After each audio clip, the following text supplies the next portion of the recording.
I had a question for you guys. Okay, everybody here's got one, it's words, well, whatever. Problem, what is it? Just one? Just one. We all have the same Like for problem. ourselves. Yes. Fear? Self-love. That's for me. what you experience. I'm working on Trust. worthiness. That's an experience. We're going to get into all this. You only have one problem. Ourselves. My own self? I'm the problem? Overthinking. Well, these are all excellent answers. The one problem that everybody in this group shares is you forgot who you were. You've forgotten who you are. You are the creator. And just as the reading said, you know, we're trying to trust our higher selves, the universe, and we're predicating it on the experiences that we've had in this linear time-space continuum, the people, the places, the things. They're not wrong, but they haven't been very reliable. So how do we get back to this knowing of who you are? Can anybody share with me who you are? God. Mm-hmm. Enough.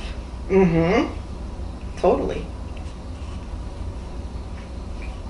Right, you are the creator. And as the creator, we have a tendency to, well, the tendency for all people is that we've forgotten that. You are energy. That's it. You're energy, and you've chosen, and you won the lottery, to come back into this time-space continuum in this universe, to come back into this third dimensional body. What do we know? Not to learn anything, but to master stuff.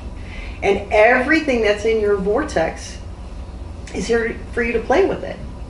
People, places, things, injuries, symptoms, pain, it's all here. And one of the things we will continue to be with is we move from judgment to observation. Now that is a lifelong consideration, because you'll do it and you'll think you got it, and then you'll have some experiences, and then you take a deeper dive into that consideration, right? Because the knee-jerk, unconscious response is to judge everything. And it always goes back to self.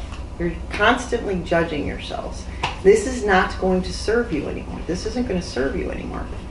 So we'll keep playing around with this. The bottom line here, too, is that we're taking science and we're taking metaphysics and we're melding them together in these conversations. And this is fascinating because I've had the good fortune of working with many, many sage people who have studied metaphysics for decades. And they come to me and they're like, there's this one thing, I mean, I like life and everything, but there's this one, I just can't, these things, just these 2, 3, 4 things keep showing up, and I don't understand what's going on. And I say, have you ever rebooted? And they're like, what? And I said, oh, well, here we go. The idea is we have to go back to those first 7 to 10 years and rewire the programming that you have been given. Good news, you don't have to figure out what it is. You don't have to sit on a couch for 20 years and figure this shit out. You just don't. You just have to be willing and curious to release it.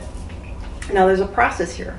I share this with you all the time, and I give it out. If you can sit with me and know that your job isn't to learn anything but to master and become more aware of the fact that you are the frequency receiver. You've always been the frequency receiver. You have created these magnificent lives that you have. Now we're bringing awareness to it. And in the awareness, you're going to create from a higher frequency. And if you understand that, we're done. You don't have to show up anymore. If you can integrate that into the brain, into the heart brain, and into the gut brain, we're done. I'll see you for coffee or something, or my bag of potato chips in a couple of days.